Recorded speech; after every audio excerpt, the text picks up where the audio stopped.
सास का अखाड़ा बहू ने पछाड़ा। माँ जी, ये कैसे बना रही है शिमला मिर्च? नहीं नहीं नहीं, ऐसी कोई नहीं खाएगा, आप हटिए, मैं बनाती हूँ। कोई नहीं खाएगा? अरे तेरे मायके वालों के लिए नहीं बना रही हूँ, अपने पति, बेटे और बेटी के लिए बना रही हूँ।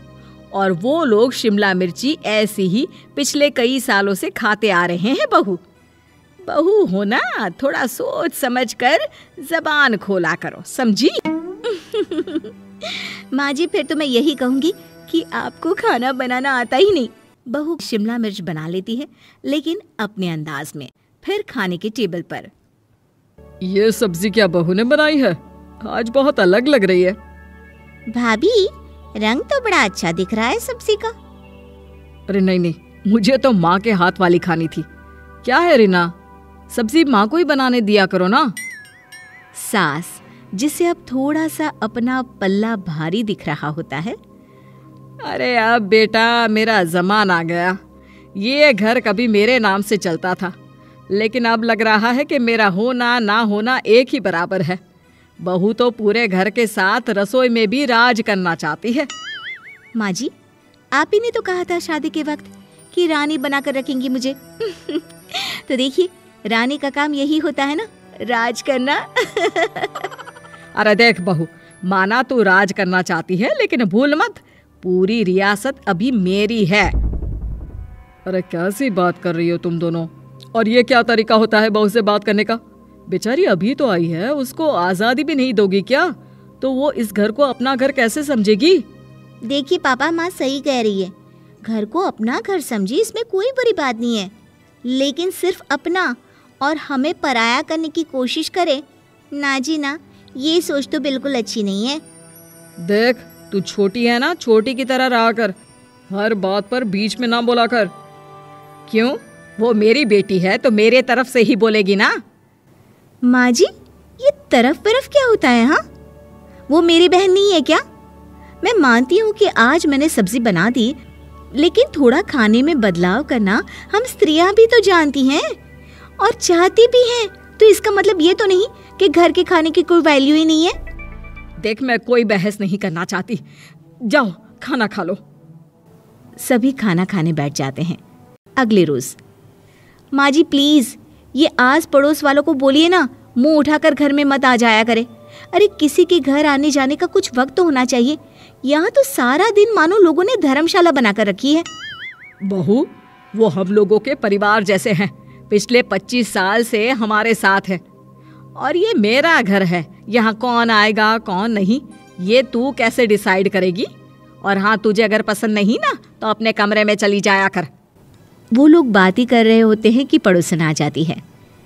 अरे बहन, हम लोगों ने जागरण रखा है माता का आज रात, सुबह का भंडारा भी, तो बहू रानी को लेकर आना।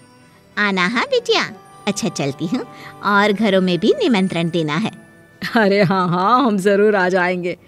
वैसे किस किस को बुला रही हूँ? वो तुम्हारी ननद और भाभी भी आ रहे हैं क्या? माँ, क्या आप इनके पूरे खानदान को जानती हैं? अरे भाभी ने ही तो मेरी ननद की शादी की पूरी तैयारियां कराई थी, और मेरे मायके में भी पापा की मौत के बाद वहाँ रहकर इन्होंने ही मुझे संभाला था। इतना तो कोई किसी के लिए नहीं करता। अच्छा, मैं ना फल दे जाऊंगी, काट देना भाभी, मैं दूसरे काम पूरे कर लूँगी। मेरी तो तबीयत खराब है माँ जी, आप ही काट देना सारे फल। मैं रात का खाना भिजवा दूंगी, परेशान ना होना। हाँ?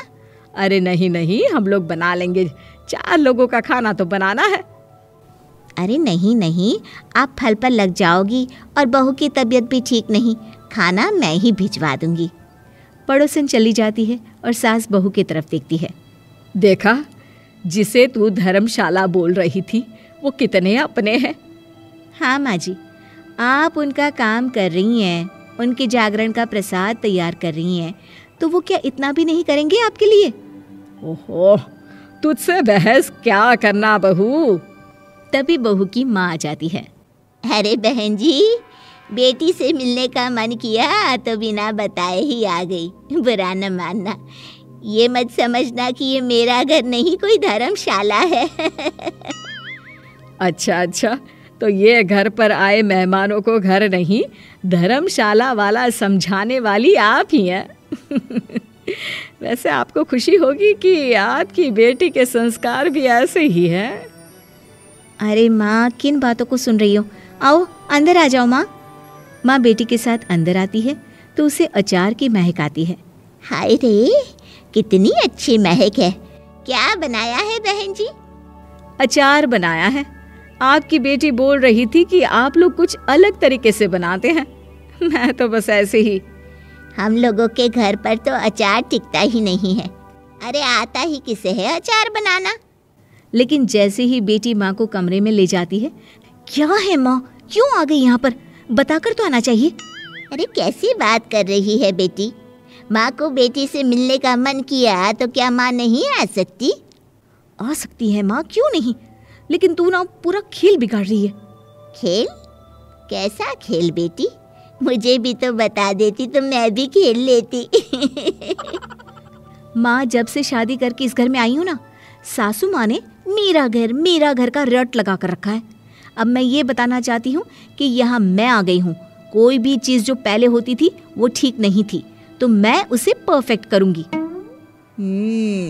अच्छा, यानी बात सिंहासन की है कि पहली रानी को उतारना है।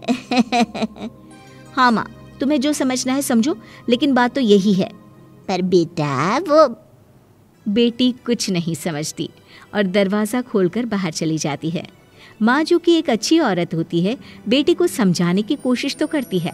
बाहर सास के सामने माँ कहती है, अरे बहन जी, आप चलिए ना मेरे साथ मेरे घर, बहू का मायका भी देख लीजिए। अरे नहीं नहीं बहन जी, आप ही रुकिए हम लोगों के पास। शाम को जागरण है, वहाँ ले चलेंगे। उसी का प्रसाद तैयार कर रही हूँ। अच्छा, हमें भी तो सिखा दीजिए कैसे तैयार करते हैं। अरे कैसी बात कर रही हो माँ, कितने जागरण करवा चुकी हो तुम? देख बेटी, एक बात गांठ बांध ले। हर बेटी माँ के घर जो होता है वो देखती है, लेकिन सीखती वो सास के पास ही है। सास का संस्कार वो अपनी सास से सीखती है, जो वो अपनी बहू को देती है। तो बेटी, यहाँ के रीति रिवाज, रहन सहन, बोली भाषा अपनी है, जिसे तुझे ना सिर्फ फॉलो करना है बल्कि सीखना भी है। और जहाँ तक सवाल है पूरे घर की रानी बनने का, तो जब तक तेरी सास महारानी है, तू रानी ही तो रहेगी। क्यों बेटा? बहू माँ की बात समझ जाती है और सास भी बहू की माँ का मन ही मन शुक्रिया अदा करती है।